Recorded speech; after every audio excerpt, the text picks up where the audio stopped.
Dear viewers and listeners, ladies and gentlemen, this is an original Imaginarium production. If you like our video, please help us to carry on by subscribing. Please like, subscribe and share. It takes a lot of hours to record the stories and to make and edit the photography.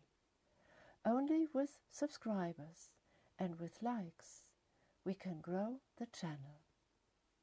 Thank you very much for watching our channel. Edgar Allan Poe, The Oblong Box. Some years ago I engaged passage from Charleston to the city of New York in the fine packet ship Independence, Captain Hardy. We were to sail on the 15th of month, June, weather permitting, and on the 14th I went on board to arrange some matters in my stateroom. I found that we were to have a great many passengers, including a more than usual number of ladies. On the list were several of my acquaintances, and among other names I was rejoiced to see that of Mr. Cornelius Wyatt, a young artist, for whom I entertained feelings of warm friendship. He had been with me a fellow student at university, where we were very much together. He had the ordinary temperament of genius, and was a compound of misanthropy, sensibility, and enthusiasm.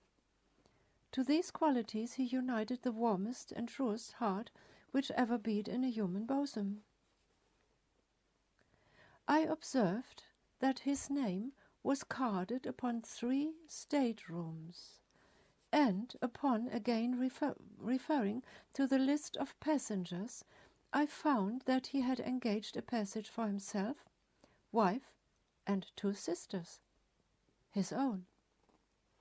The staterooms were sufficiently roomy, and each had 2 berths, one above the other. These berths, to be sure, were so exceedingly narrow as to be insufficient for more than one person. Still, I could not comprehend why there were 3 staterooms for these 4 persons.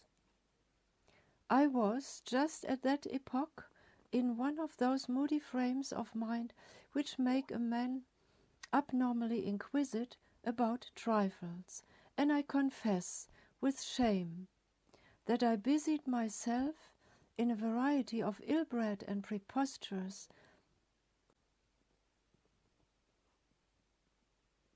conjectures about this matter of the supernumerary stateroom.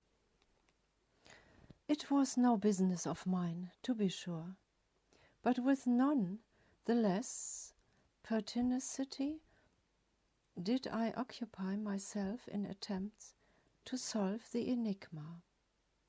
At last I reached a conclusion which wrought me great wonder why I had not arrived at it before. "It is a servant, of course," I said. "What a fool I am, not sooner to have thought of so obvious a solution."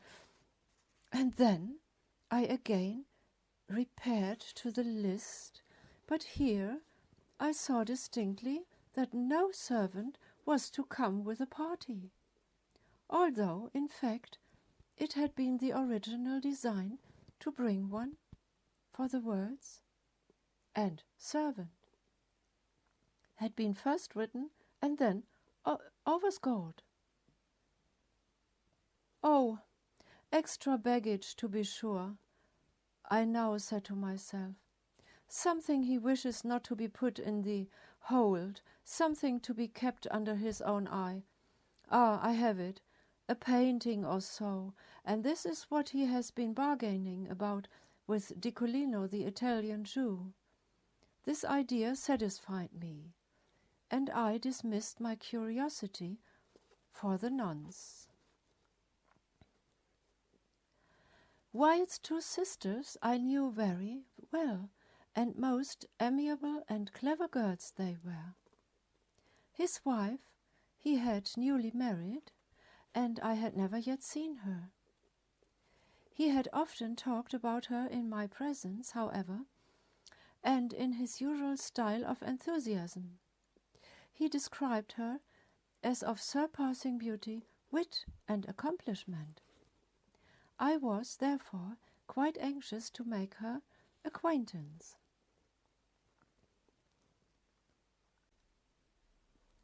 On the day in which I visited the ship, the 14th, Wyatt and party were also to visit it, so the captain informed me, and I waited on board an hour longer than I had designed, in hope of being presented to the bride. But then an apology came. Mrs. W. was a little indisposed, and would decline coming on board until tomorrow at the hour of sailing. The morrow having arrived, I was going from my hotel to the wharf when Captain Hardy met me and said that, owing to circumstances, a stupid but convenient phrase, he rather thought the Independence would not sail for a day or two, and that when all was ready he would send up and let me know. This I thought strange, for there was a stiff southerly breeze. But as the circumstances were not forthcoming, although I pumped for them with much perseverance, I had nothing to do but to return home and digest my impatience at leisure. I did not receive the expected message from the captain for nearly a week. It came at length, however, and I immediately went on board.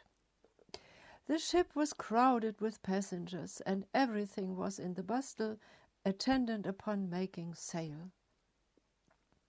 Wyatt's party arrived in about 10 minutes after myself. There were the two sisters, the bride, and the artist, the latter in one of his customary fits of moody misanthropy. I was too well used to these, however, to pay them any special attention. He did not even introduce me to his wife, this courtesy devolving perforce upon his sister Marian, a very sweet and intelligent girl who, in a few hurried words, made us acquainted. Mrs. Wyatt had been closely veiled, and when she raised her veil in acknowledging my bow, I confess that I was very profoundly astonished. I should have been much more so, however, had not long experience advised me not to trust with too implicit a reliance the enthusiastic descriptions of my friend, the artist, when indulging in comments upon the loveliness of a woman. When beauty was the theme, I well knew with what facility he soared into the region of the purely ideal. The truth is, I could not help regarding Mrs. Wyatt as a decidedly plain-looking woman. If not positively ugly, she was not, I think, very far from it. She was dressed, however, in exquisite taste, and then I had no doubt that she had captivated my friend's heart by the more enduring graces of the intellect and soul. She said very few words, and passed at once into her stateroom with Mr. W. My old inquisitiveness now returned. There was no servant. That was a settled point. I looked, therefore, for the extra baggage. after some delay, a cart arrived at the wharf with an oblong pine box, which was everything that seemed to be expected. Immediately upon its arrival, we made sail, and in a short time were safely over the bar and standing out to sea. The box in question was, as I say, oblong. It was about 6 feet in length by 2.5 in breadth. I observed it attentively and like to be precise. Now, this shape was peculiar, and no sooner had I seen it than I took credit to myself for the accuracy of my guessing. I had reached the conclusion, it will be remembered, that the extra baggage of my friend the artist would prove to be pictures, or at least a picture, for he knew he had been for several weeks in conference with Nicolino. And now here was the box, which, from its shape, could possibly contain nothing in the world but a copy of Leonardo's Last Supper, and a copy of this very Last Supper done by Rubini the Younger at Florence. I had known for some time to be in the possession of Nicolino. This point, therefore, I considered as sufficiently settled. I chuckled excessively when I thought of my acumen. It was the first time I had ever known Wyatt to keep from me any of his artistical secrets, but here he evidently intended to steal a march upon me and smuggle a fine picture to New York, under my very nose, expecting me to know nothing of the matter. I resolved to quiz him well, now and hereafter. One thing, however, annoyed me not a little. The box did not go into the extra stateroom. It was deposited in Wyatt's own, and there too it remained, occupying very nearly the whole of the floor, no doubt to the exceeding discomfort of the artist and his wife.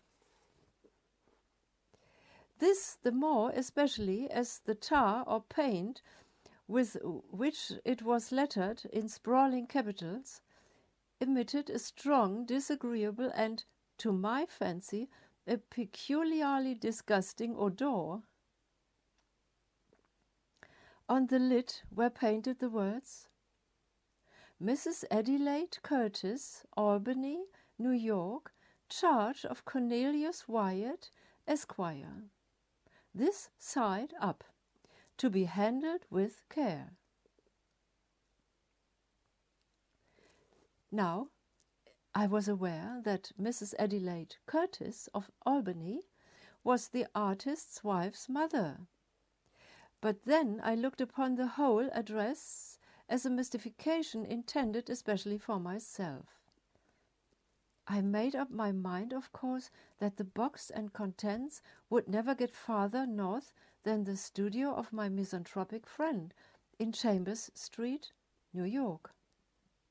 For the first 3 or 4 days we had fine weather, although the wind was dead ahead, having chopped round to the northward immediately upon our losing sight of the coast. The passengers were, consequently, in high spirits and disposed to be social. I must except, however, Wyatt and his sisters, who behaved stiffly, and I could not help thinking uncourteously to the rest of the party. Wyatt's conduct I did not so much regard. He was gloomy, even beyond his usual habit. In fact, he was morose. But in him I was prepared for eccentricity. For the sisters, however, I could make no excuse. They secluded themselves in their staterooms during the greater part of the passage and absolutely refused, although I repeatedly urged them, to hold communication with any persons on board. Mrs. Wyatt herself was far more agreeable. That is to say, she was chatty, and to be chatty is no slight recommendation at sea. She became excessively intimate with most of the ladies, and to my profound astonishment evinced no equivocal disposition to concord with the men. She amused us all very much. I say amused, and scarcely know how to explain myself. The truth is, I soon found that Mrs. W. was far oftener laughed at than with. The gentlemen said little about her, but the ladies in a little while pronounced her a good-hearted thing, rather indifferent-looking, totally uneducated, and decidedly vulgar. The greater wonder was how Wyatt had been entrapped into such a match. Wealth was the general solution, but this I knew to be no solution at all, for Wyatt had told me that she neither brought him $1 nor had any expectations from any source whatever. He had married, he said, for love, and for love only, and his bride was far more than worthy of his love. When I thought of these expressions on the part of my friend, I confess that I felt indescribably puzzled. Could it be possible that he was taking leave of his senses? What else could I think? He, so refined, so intellectual, so fastidious, with so exquisite a perception of the faulty, and so keen on appreciation of the beautiful. To be sure, the lady seemed especially fond of him, particularly so in his absence, when she made herself ridiculous by frequent quotations of what had been said by her. Beloved husband, Mr. Wyatt. The word husband seemed forever to use one of her own delicate expressions, forever, on the tip of her tongue. In the meantime, it was observed by all on board that he avoided her in the most pointed manner, and, for the most part, shut himself up alone in his stateroom, where, in fact, he might have been said to live altogether, leaving his wife at full liberty to amuse herself as she thought best in the public society of the main cabin. My conclusion, from what I saw and heard, was that the artist, by some unaccountable freak of fate, or perhaps in some fit of enthusiastic and fanciful passion, had been induced to unite himself with a person altogether beneath him, and that the natural result, entire and speedy disgust, had ensued. I pitied him for the bottom of my heart, but could not, for that reason, quite forgive his incommunicativeness in the matter of the Last Supper. For this, I resolved to have my revenge. One day he came upon deck, and, taking his arm, as had been my wont, I sauntered with him backward and forward. His gloom, however, which I considered quite natural under the circumstances, seemed entirely unabated. He said little, and that moodily, and with evident effort. I ventured a jest or two, and he made a sickening attempt at a smile. Poor fellow! As I thought of his wife, I wondered that he could have heart to put on even the semblance of mirth. At least I ventured a home thrust. I determined to commence a series of covert insinuations or innuendos about the Oblong box, just to let him perceive gradually that I was not altogether the butt or victim of his little bit of pleasant mystification. My first observation was by way of opening a masked battery. I said something about the peculiar shape of that box, and, as I spoke the words, I smiled knowingly, winked, and touched him gently with my forefinger in the ribs. The manner in which Wyatt received this harmless pleasantry convinced me at once that he was mad. At first he stared at me as if he found it impossible to comprehend the witticism of my remark. But as its point seemed slowly to make its way into his brain, his eyes, in the same proportion, seemed protruding from their sockets. Then he grew very red, then hideously pale.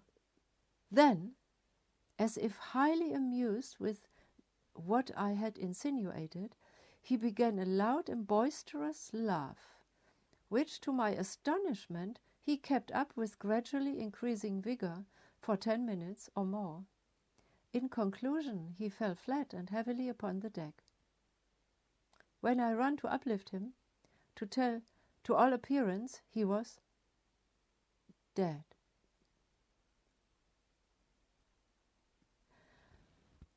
I called assistance, and, with much difficulty, we brought him to himself. Upon reviving, he spoke incoherently for some time.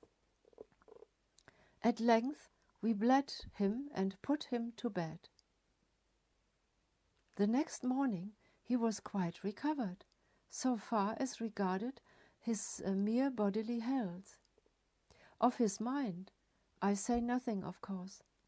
I avoided him during the rest of the passage by advice of the captain, who seemed to coincide with me altogether in my views of his insanity, but cautioned me to say nothing on this head to any person on board.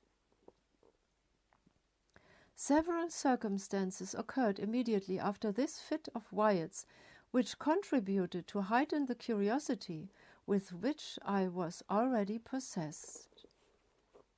Among other things this: I had been nervous, drank too much strong green tea, and slept ill at night. In fact, for 2 nights I could not be properly said to sleep at all. Now, my stateroom opened into the main cabin, or dining room, as did those of all the single men on board. Wyatt's 3 rooms were in the after cabin, which was separated from the main one by a slight sliding door, never locked even at night. As we were almost constantly on a wind, and the breeze was not a little stiff, the ship heeled to leeward very considerably, and whenever his starboard side was to leeward, the sliding door between the cabins slid open, and so remained, nobody taking the trouble to get up and shut it.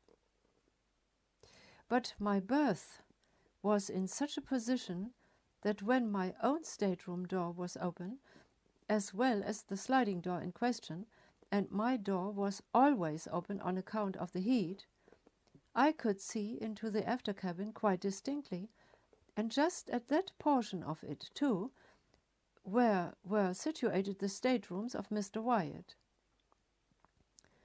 Well, during 2 nights, not consecutive, while I lay awake, I clearly saw Mrs. W. about 11 o'clock upon each night steal cautiously from the stateroom of Mr. Wyatt and enter the extra room, where she remained until daybreak, when she was called by her husband and went back.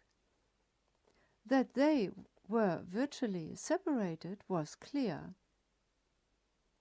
They had separate apartments, no doubt in contemplation of more permanent divorce, and here, after all, I thought was the mystery of the extra stateroom. There was another circumstance, too, which interested me much. During the 2 wakeful nights in question, and immediately after the disappearance of Mrs. White into the extra stateroom, I was attracted by certain singular, cautious, subdued noises in that of her husband. After listening to them for some time with thoughtful attention, I at length succeeded perfectly in translating their import. They were sounds occasioned by the artist in prying open the oblong box by means of a chisel and mallet, the latter being apparently muffled or deadened by some soft woolen or cotton substance in which its head was enveloped. In this manner I fancied I could distinguish the precise moment when he fairly disengaged the lid. Also, that I could determine when he removed it altogether, and when he deposited it upon the lower berth in his room. This latter point I knew, for example, by certain slight taps, which the lid made in striking against the wooden edges of the berth, as he endeavoured to lay it down very gently, there being no room for it on the floor. After this there was a dead stillness, and I heard nothing more upon either occasion until nearly daybreak, unless perhaps I may mention a low sobbing or murmuring sound, so very much suppressed as to be nearly inaudible, if indeed the whole of this latter noise were not rather produced by my own imagination. I say it seemed to resemble sobbing or sighing, but, of course, it could not have been either. I rather think it was a ringing in my own ears. Mr. Wyatt, no doubt, according to custom, was merely giving the rein to one of his hobbies, indulging in one of his fits of artistic enthusiasm. He had opened his oblong box in order to feast his eyes on the pictorial treasure within. There was nothing in this, however, to make him sob. I repeat, therefore, that it must have been simply a freak of my own fancy, distempered by good Captain Hardy's green tea. Just before dawn, on each of the 2 nights of which I speak, I distinctly heard Mr. Wyatt replace the lid upon the oblong box and force the nails into their old places by means of the muffled mallet. Having done this, he issued from his stateroom, fully dressed, and proceeded to call Mrs. W. from hers. We had been at sea 7 days, and were now off Cape Hatteras, when there came a tremendously heavy blow from the southwest. We were, in a measure, prepared for it. However, as the weather had been holding out threats for some time, everything was made snug, alow and aloft, and as the wind steadily freshened, we lay to at length under spanker and fore topsail, both double-reefed. In this trim, we rode safely enough for 48 hours, the ship proving herself an excellent seaboat in many respects, and shipping no water of any consequence. At the end of this period, however, the gale had freshened into a hurricane, and our aftersail split into ribbons, bringing us so much in the throe of the water that we shipped several prodigious seas, one immediately after the other. By this accident we lost 3 men overboard with a caboose, and nearly the whole of the larboard bulwarks. Scarcely had we recovered our senses before the foretopsail went into shreds, when we got up a storm staysail, and with this did pretty well for some hours, the ship heading the sea much more steadily than before. The gale still held on, however, and we saw no signs of its abating. The rigging was found to be ill-fitted and greatly strained, and on the third day of the blow, about 5 in the afternoon, our mizzen-mast, in a heavy lurch to windward, went by the board. For an hour or more we tried in vain to get rid of it on account of the prodigious rolling of the ship, and, before we had succeeded, the carpenter came aft and announced 4 feet of water in the hold. To add our dilemma, we found the pumps choked and nearly useless. All was now confusion and despair, but an effort was made to lighten the ship by throwing overboard as much of her cargo as could be reached, and by cutting away the 2 masts that remained. This we at last accomplished, but we were still unable to do anything at the pumps, and in the meantime the leak gained on us very fast. At sundown, the gale had sensibly diminished in violence, and, as the sea went down with it, we still entertained faint hopes of saving ourselves in the boats. At 8 p.m., the clouds broke away to windward, and we had the advantage of a full moon, a piece of good fortune which served wonderfully to cheer our drooping spirits. After incredible labor, we succeeded at length in getting the long boat over the side without material accident, and into this we crowded the whole of the crew and most of the passengers. This party made off immediately and, after undergoing much suffering, finally arrived in safety at Ocracoke Inlet on the 3rd day after the wreck. 14 passengers with the captain remained on board, resolving to trust their fortunes to the jolly boat at the stern. We lowered it without difficulty, although it was only by a miracle that we prevented it from swamping as it touched the water. It contained, when afloat, the captain and his wife, Mr. Wyatt and party, a Mexican officer, wife, 4 children, and myself, with a Negro valet. We had no room, of course, for anything except a few positively necessary instruments, some provisions, and the clothes upon our backs. No one had thought of even attempting to save anything more. What must have been the astonishment of all, then, when, having proceeded a few fathoms from the ship, Mr. Wyatt stood up in the stern sheets and coolly demanded of Captain Hardy that the boat should be packed for the purpose of taking his oblong box. "Sit down, Mr. Wyatt," replied the captain, somewhat sternly. "You will capsize us if you do not sit quite still. Our gunwale is almost in the water now." "The box!" vociferated Mr. White. "Still standing! The box, I say!" "Captain Hardy, you cannot, you will not refuse me.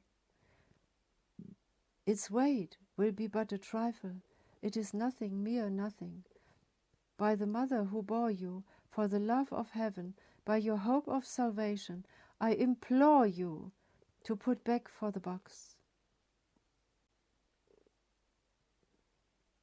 The captain, for a moment, seemed touched by the earnest appeal of the artist, but he regained his stern composure and merely said, "Mr. Wyatt, you are mad. I cannot listen to you. Sit down, I say, or you will swamp the boat. Stay. Hold him. Seize him. He is about to spring overboard. There, I knew it. He is over." As the captain said this, Mr. Wyatt in fact sprang from the boat, and as we were yet in the lee of the wreck, succeeded, by almost superhuman exertion, in getting hold of a rope which hung from the fore chains. In another moment he was on board and rushing frantically down into the cabin. In the meantime, we had been swept astern of the ship, and being quite out of her lee, were at the mercy of the tremendous sea which was still running. We made a determined effort to put back, but our little boat was like a feather in the breath of the tempest. We saw at a glance that the doom of the unfortunate artist was sealed. As our distance from the wreck rapidly increased, the madman, for as such only could we regard him, was seen to emerge from the companionway, up which, by dint of strength that appeared gigantic, he dragged bodily the oblong box. While we gazed in the extremity of astonishment, he passed rapidly several turns of a 3-inch rope, first around the box and then around his body. In another instant both body and box were in the sea, disappearing suddenly at once and forever. We lingered a while sadly upon our oars, with our eyes riveted upon the spot. At length we pulled away. The silence remained unbroken for an hour. Finally, I hazarded a remark. "Did you observe, Captain, how suddenly they sank? Was not that an exceedingly singular thing? I confess that I entertained some feeble hope of his final deliverance when I saw him lash himself to the box and commit himself to the sea." "They sank as a matter of course," replied the captain, "and that like a shot. They will soon rise again, however, but not till the salt melts." "The salt?" I ejaculated. "Hush," said the captain, pointing to the wife and sisters of the deceased. "We must talk of these things at some appropriate time."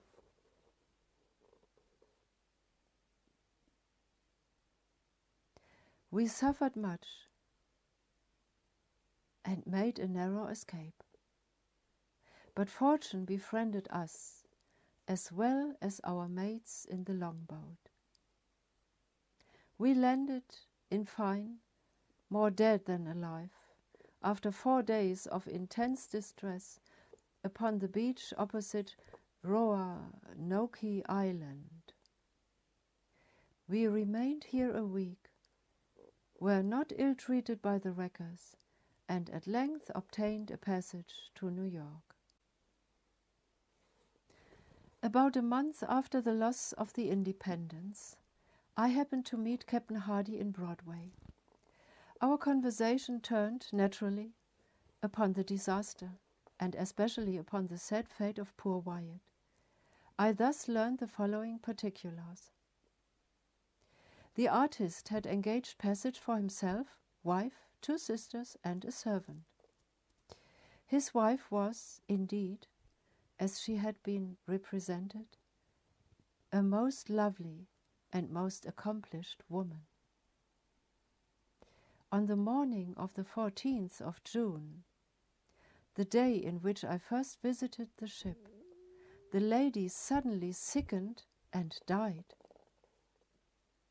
The young husband was frantic with grief, but circumstances imperatively forbade the deferring his voyage to New York. It was necessary to take to her mother the corpse of his adored wife, and, on the other hand, the universal prejudice which would prevent his doing so openly was well known.